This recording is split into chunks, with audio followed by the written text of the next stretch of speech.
Hi everyone, Shabbat Shalom. And I would like to have joined you live today, but we've been having some technical difficulties with audio, so I'm pre-recording this, and I'm going to be uploading it for you in just a little bit.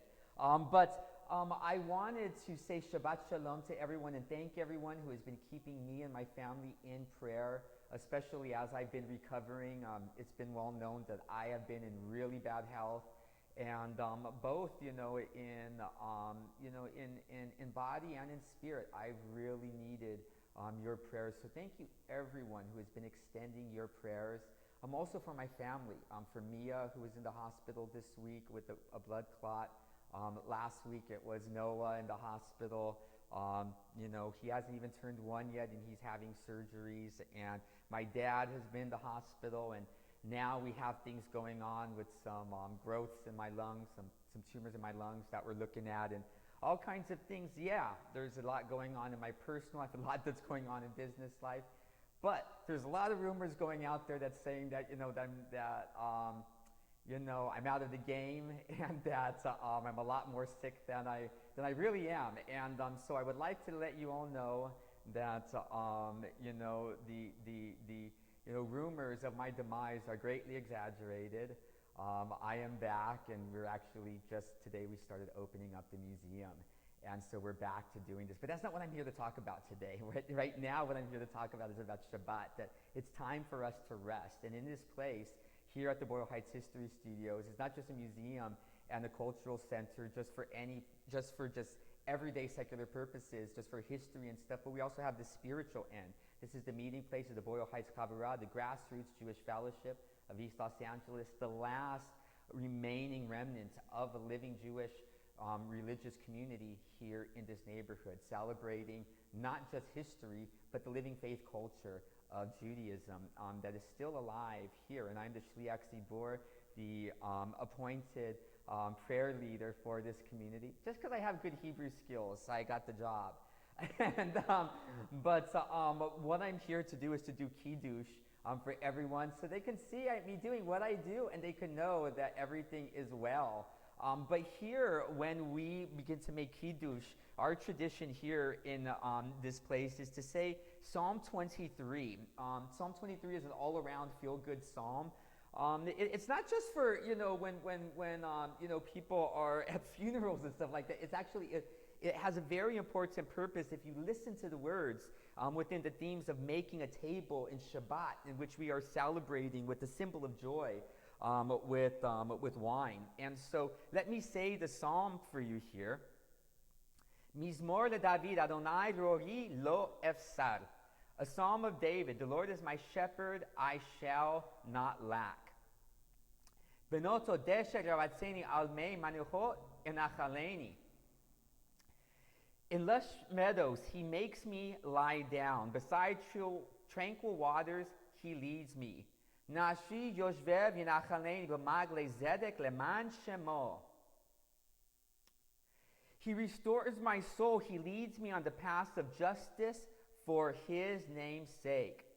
Gan ki ele begay zelmave lo itara ki ata imadi. Though I walk in the valley overshadowed by death, I will fear no evil, for you are with me. Shivtecha umishanetecha hema yenachamuni. Your rod and your staff, they comfort me. Ta'arok shulchan neged zororai. You prepare a table before me in full view of my tormentors, those who give me hardship. Dishanta b'shemen roshi kosi ravaya. You anoint my head with oil, my cup overflows. Ach, tov v'hesed v'yadalfuni kol yamei chayai. May only goodness and kindness pursue me all the days of my life. B'shavti b'veit Adonai le'orech yamim. And may I dwell in the house of the Lord the length of my days, for long days. And so, let us continue on to making the Kiddush in order to make the actual blessing of sanctifying the Shabbat day over this liquid symbol of joy. And so let us begin. Yom HaShishi v'yarkulo hashamayim v'ha'aretz v'chozav ha'am v'echal Elohim v'yom HaShvi'i mikol malakto asher asa v'yishbot v'yom HaShvi'i mikol malakto asher asa yevarek Elohim et yom HaShvi'i v'yakadesh oto kivo shavat mikol malakto asher bara Elohim le'asot. The sixth day, thus the heavens and the earth were finished in all their array, and on the seventh day God completed his work which he had done. And he abstained on the seventh day from all his work which he had done. God blessed the seventh day and hallowed it, because on it he abstained from all the work which God created and made. By your permission, my masters, my teachers, my fellows. And this is time for you, as I begin to say the blessing, it's time for you to say, as a response to this, you say, L'chaim, por la vida. And so, now let us make the blessing together over the wine. Baruch atah Adonai Eloheinu melech haolam, borei pri hagafen. Blessed are you, Lord our God, King of the universe, who creates the fruit of the vine. Baruch atah Adonai Eloheinu melech haolam, asher kiddushanu b'mitzvotav ve'lo atzavanu ve'shavat kedosho be'ahavu v'ratzon hilchilanu zikaron lema'aseh v'reshit ki hu yom tehila lemikra et kodesh zecher letziyat Mitzrayim kivanu v'harta v'yatanu kidashta mikol ha'amim v'shabbat kadoshecha b'yahava u'v'ratzon hilhaltanu baruch atah Adonai Mekadesh HaShabbat. Blessed are you, Adonai, our God, King of the universe, who has sanctified us with his commandments, took pleasure in us with love and favor, gave us his holy Sabbath as a heritage, a remembrance of creation. For that day is a prologue to the holy convocation memorial of the Exodus from Egypt. For us did you choose, and us did you sanctify from among all the nations, and your holy Sabbath with love and favor did you give us as a heritage. Blessed are you, Adonai, who sanctifies the Shabbat.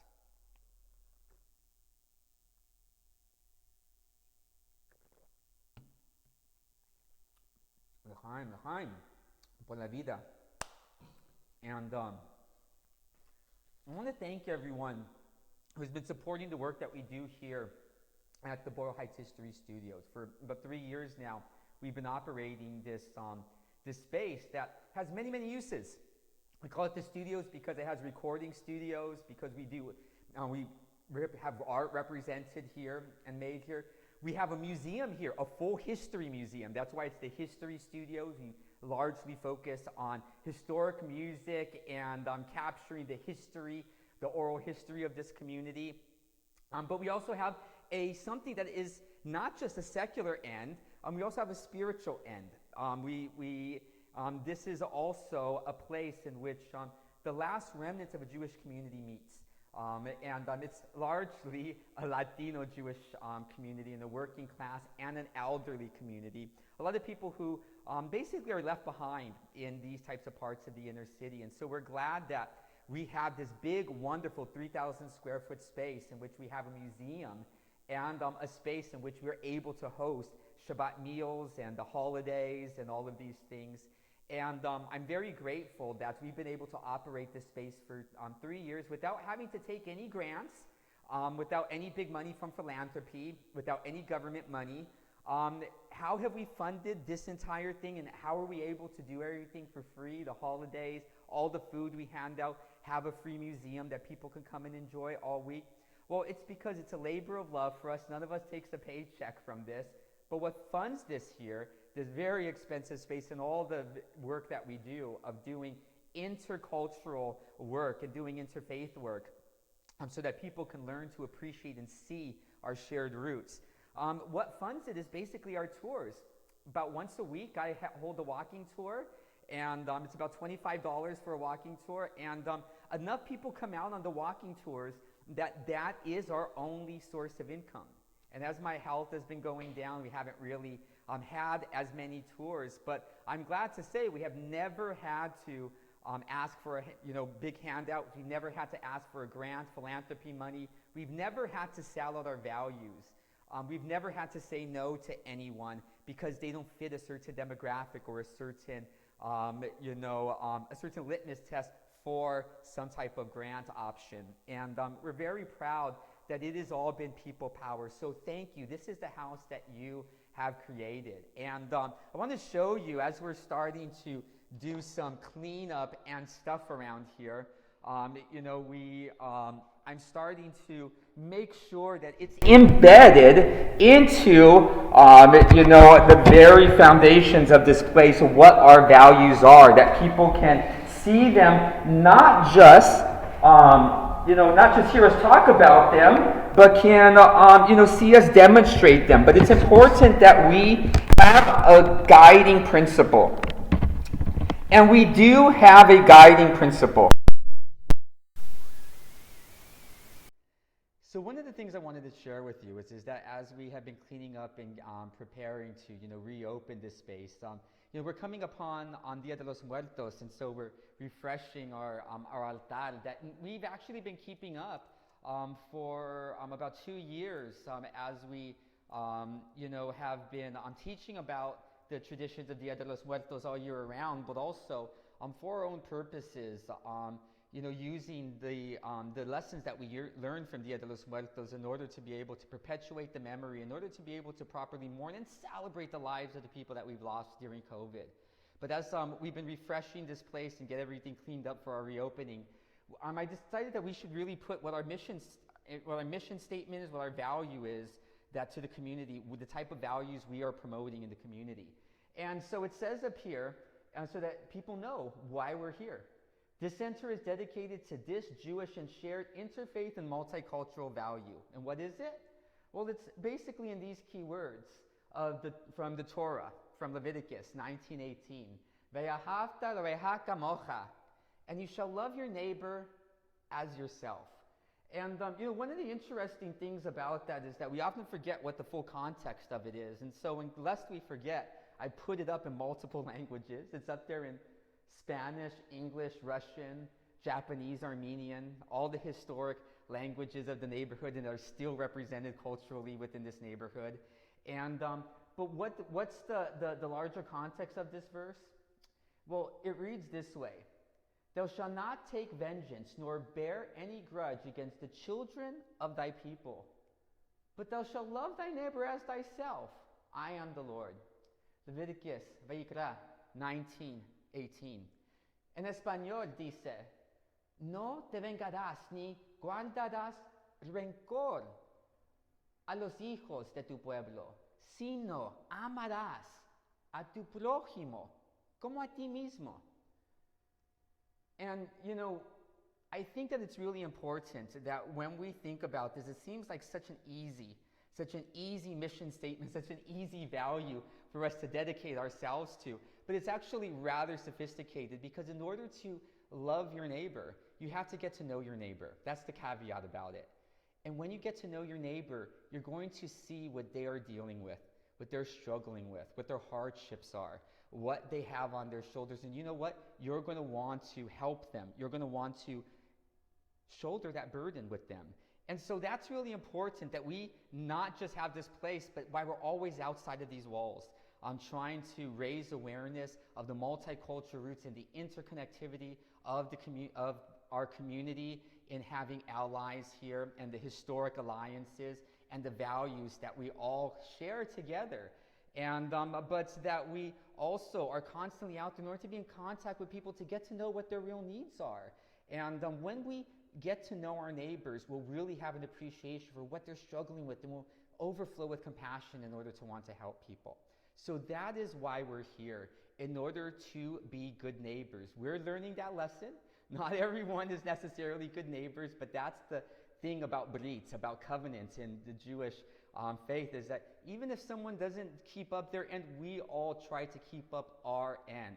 And in the end, we don't shirk from our responsibility because we think that someone else might not. No, that just starts a vicious cycle of no one caring for each other. And so, but we all need to reach out to our neighbors, and so that's what we're here for. But it's really, really great that all of you have been coming out lately for the tours again. We returned to doing tours, but I hope to see you this weekend. Tomorrow, as Shabbat is ending at 6 p.m. on the 30th, we're going to have our Boyle Heights Most Haunted tour. Then November 2nd at 12 noon. Every year on Dia de los Muertos on November 2nd at 12 noon, I always hold a free Evergreen Cemetery tour in order to talk about how Dia de los Muertos was revived in the 1970s by these radical elements within the Catholic Church, and the story of Sister Karen Bocalero and the story of the Barrio Mobile Art Studio and her connection to the Chicano movement and the Chicano moratorium, and how Dia de los Muertos is rebirthed in the 70s within the Chicano American context in the time of the Civil Rights Movement and in the fight against the Vietnam War, and how people used Dia de los Muertos and re-envisioned it in order to deal with loss that almost every family was affected by in that time. And so we are going to be talking about also the different other cultures that are represented inside of this very, very culturally rich and historically rich cemetery. That Japanese, Chinese, Armenian, all kinds of different traditions, how people memorialize their dead, and how even some people give offerings. It's very similar to what we do on Dia de los Muertos. And I want to thank everyone who has continued to support our work. Again, the only funding that we have here is from the tours. We are so grateful that there is just so much ecstatic support for the storytelling and for the memorializing of the history of our neighborhood, that you have taken care of us for these 3 years. But I'm here to say we're not out of the game. As a matter of fact, we might even grow beyond this space. But I'm very grateful that we have this big, wonderful space in order to be able to be, a place of where people can come together and they can learn what our interconnectedness, what our shared roots and our shared values, and learn how to put them into action, that we can put them into actual action. Not just talk about history, but learn to be able to make that history alive again today. And we can learn from our ancestors in order to make new realities today. Renew our days as the days of old. Renew our days as in days of old. But if we don't know what people did in the old days in order to address the problems we're still facing today, we're not going to know how to renew the spirit of our people in order to be able to address the issues that we're facing today. So come and learn with us here. And thank you for everyone for your support. And Shabbat Shalom. I hope to see you soon.